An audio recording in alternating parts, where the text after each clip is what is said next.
how do you fancy getting your slippers on today to support a campaign to reduce loneliness and isolation? Well, Age UK, Cambridgeshire and Peterborough is celebrating its third annual Slip into Slippers Day today. Karen Minion is from Age UK and joins me now. Good morning to you, Karen. Good morning. Thank you very much for joining us. Slip into Slippers sounds like a very relaxing way to support a good cause. Yes, it does indeed. That's right. Today is the Slip and Slippers Day, which is, as you said, Age UK, Cambridgeshire and Peterborough's annual fundraising event. And really, it's an event first and foremost to kind of fundraise, to enable the charity to keep doing the great work that it does to help and support so many people locally. But it's also an opportunity to talk about why it's important and why it's needed, and of course have a bit of fun in the making too, and share pictures of everyone at home in their slippers on social, and get people talking and sharing and engaging. So is that exactly what is going on today? That's the idea, is that you get people at work or wherever they might be to pop their slippers on, take photos and plaster them all over social media? Yes, that's exactly it. I mean, like you said, the campaign's in its third year. Obviously, last year was a bit different for everybody for many reasons. Yeah.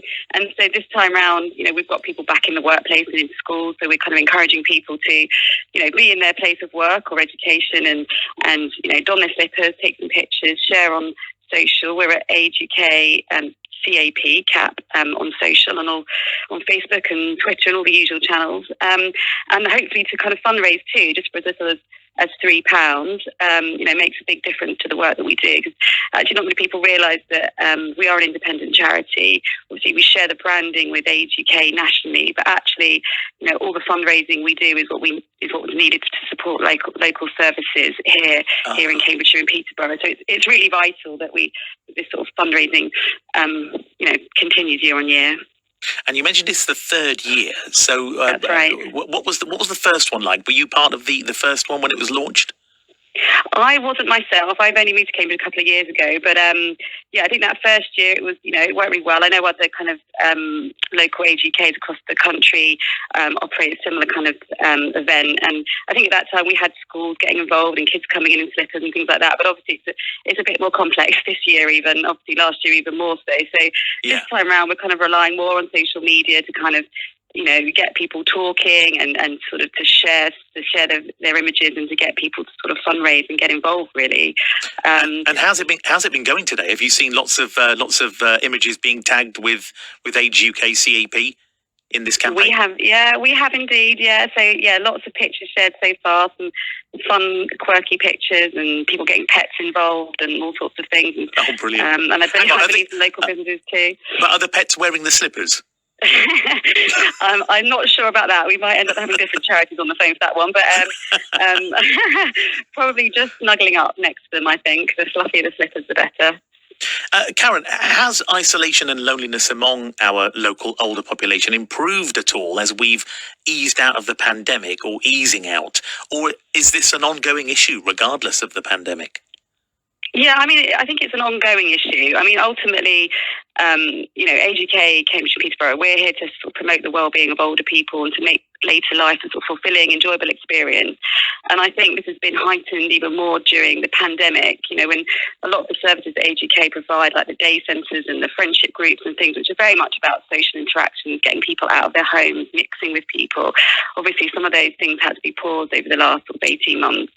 And I think as a charity, they've been really, really quick to kind of adapt and change and do things differently to ensure that whilst those sort of big group events couldn't go on, that, that the aims of the charity were still being met. So, there was still shopping was being done to help people who couldn't go out. There were more phone calls, there were more one-on-ones in people's gardens and things that were just, we could do within the sort of the parameters of kind of COVID safety measures. But, it has been probably the most challenging time yet because the services have been really high demand, obviously very complex circumstances, and like I said, had to really adapt to help people. But, we've got over 500 volunteers and, without them, much of this couldn't happen. So, it's a big thanks to the volunteers that have really, put a lot of extra time and effort and adapted. And, we also need more and more volunteers. So if anybody that's listening that would love to get involved, we'd love to hear from them to kind of help with the work that we do.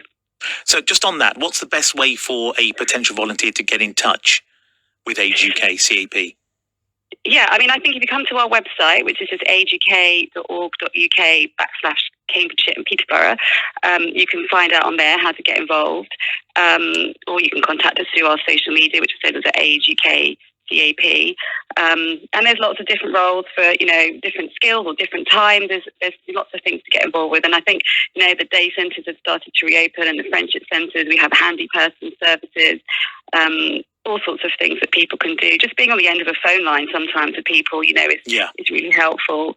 Being able to kind of advise and give updates, and everything from what benefits people may be eligible to helping people to kind of pick up prescriptions and shopping when they may not be able to. Obviously, that's pre-COVID, and even more so now for some people. And it's those small little things that can make a really big difference to people's lives, can't they? I mean, you must see it yourself on the ground, how rewarding it must be for doing these tasks. Angie in Peter, by the way, has just messaged in. She's saying, how does this raise funds? So you mentioned about a £3 donation. So how can people donate for this slipper event? So we can do it via text. You can text slippers, and then the sum of money. So if it was £3, you text slippers 3 to 70470. You can go onto the website, as I said before, which is aguk.org.uk/Cambridgeshire and Peterborough, and there's ways on there that you can donate. So we've got a Virgin Money giving page. Old-fashioned cheques are still valid. People still pay using cheques and bank transfers. Yeah. And then there's also just fundraising at agukcap.org.uk as an email address. But follow us on social. You can message us on there, and we'll be sharing details of how you can donate through our social channels, like I said, on Facebook and Twitter and LinkedIn as well. Karen, thank you so much. And I guess people are going to go all out and decorate their slippers with all sorts of things, glitter, ribbons, bows, all sorts, I guess you're seeing, are you? Yeah, I should hope so. Yeah, I think we've seen lots of fun things so far. It doesn't matter if they're not that exciting. It doesn't matter. It's just nice. We chose slippers. It's a reminder of a person at home, and most people we support are living on their own at home. So, it's something that we feel comfortable in. So I think it's just a bit of a symbolic thing to kind of remind the work that we do, but have a bit of fun at the same time and show us what slippers you've got. Wonderful. Karen, thank you so much for joining us today. That's Karen Mignon, communication consultant volunteer at Age UK Cambridgeshire and Peterborough. Right, it is time.